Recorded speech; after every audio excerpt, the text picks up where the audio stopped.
And he said, you have got to get on TV, you've got to get on Twitter, you've got to call these people off. You know what the president said to him? This is as it's happening. He said, well, Kevin, these aren't my people. You know, these are Antifa. And Kevin responded and said, no, they're your people. They literally just came through my office windows, and my staff are running for cover. I mean, they're running for their lives. You need to call them off. And the president's response to Kevin, to me, was chilling. He said, well, Kevin, I guess they're just more upset about the election than you are. And that, you know, you see widespread reports of Kevin McCarthy and the president having basically a swearing conversation. That's when the swearing fit, because the president was basically saying, no, I'm okay with this. I had a conversation at some point in the day or week after the riot with Kevin McCarthy. It was very similar to what Jamie had, the conversation she had retold about how he called and asked the president to get him to stop. The president told him something along the lines of, Kevin, maybe these people are just more angry about this than you are, maybe more upset. I had the conversation similar to that with Kevin in the days and week after the riot. And we know how Kevin McCarthy described President Trump's conduct both in public and in private. The president bears responsibility for Wednesday's attack on Congress by mob rioters. He should have immediately denounced the mob when he saw what was unfolding. These facts require immediate action by President Trump. Accept his share of responsibility, quell the brewing unrest, and ensure President-elect Biden is able to successfully begin his term. But let me be very clear to all of you, and I've been very clear to the president. He bears responsibility for his words and actions. No ifs, ands, or buts. I asked him personally today, does he hold responsibility for what happened? Does he feel bad about what happened? He told me he does have some responsibility for what happened. But he needs to acknowledge that. Provoke them to even greater violence. This deliberate decision to further enrage the mob against Vice President Pence cannot be justified by anything that President Trump might have thought about the election. The tweet came precisely at the time Pence's Secret Service detail was most seriously concerned for the Vice President's physical safety. We've obtained new documents from the Secret Service, real-time chats that underscore the threat they knew the Vice President would be facing because of the President's escalating incitement of the mob. After Trump's tweet, one agent in the Secret Service's intelligence division immediately warned, POTUS just tweeted about Pence. Probably not going to be good for Pence. Another agent reported the dramatic impact of Trump's anti-Pence tweet on his followers. POTUS said he lacked courage. Over 24,000 likes in under 2 minutes. Employees at Twitter were nervously monitoring the situation. They knew that certain Twitter users were rioting at the Capitol and tweeting about it at the same time. As the afternoon progressed, the company detected a surge in violent hashtags on the platform, including lines of lethal incitement like, "Execute Mike Pence." Listen to this former Twitter employee, Anika Navaroli, who first came to the committee anonymously, but has now bravely agreed to be named because she wants to speak out about the magnitude of the threats facing our people.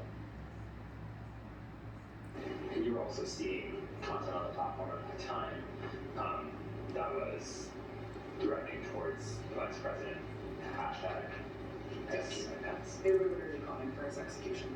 As this tweet was going. Yes. And in response to this tweet too, because I think as many of Donald Trump's tweets did, it again fanned the flames. And it was individuals who were already constructing gallows, who were already willing, able, and wanting to execute someone and looking for someone to be killed. Now the individual is called upon them to begin this coup, is now pointing the finger at another individual while they're ready to do this. Here's a small sample of the reactions that President Trump's Fan the Flames tweet provoked among Capitol rioters in real time. What percentage of the crowd is drawn to the Capitol? 100%. It is spread like wildfire that Pence has betrayed us, and everybody's marching on the Capitol, all 1 million of us. It's insane.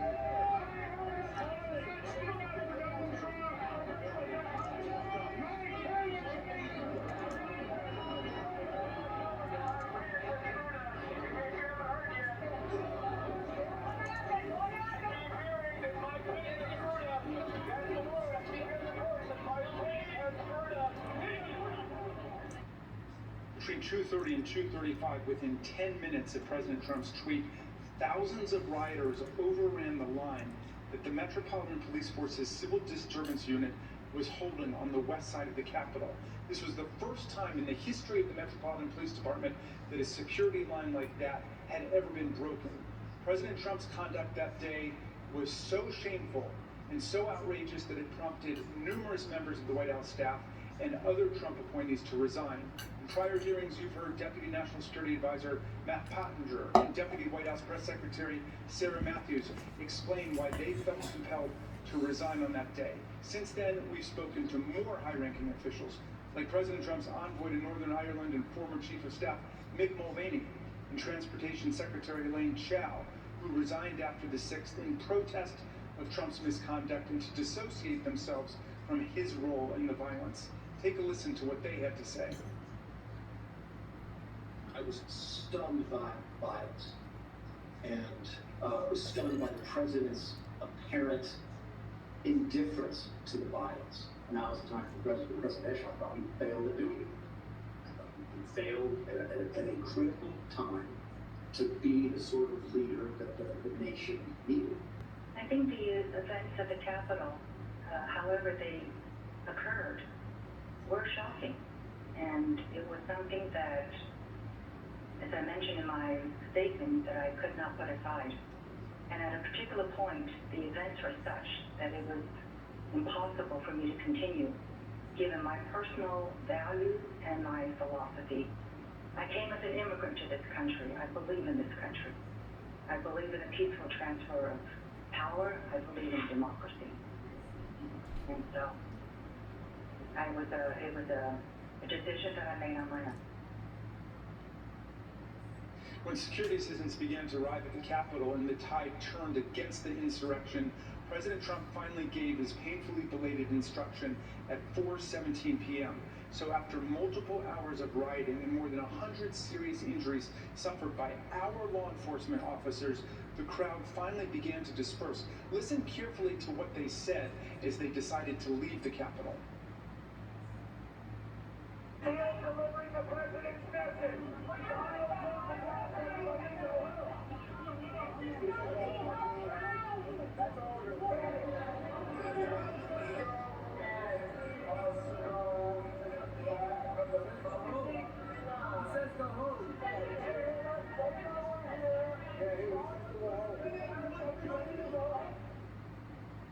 Finally, at 6:01, President Trump tweeted again, not to condemn the mass violence in any way, but rather to excuse and glorify it. Significantly, he made it clear that he considered the violence perfectly foreseeable and predictable. Check it out.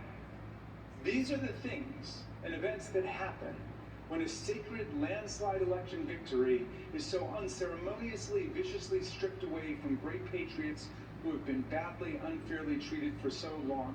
These are the things that happen, he said, giving the whole game away.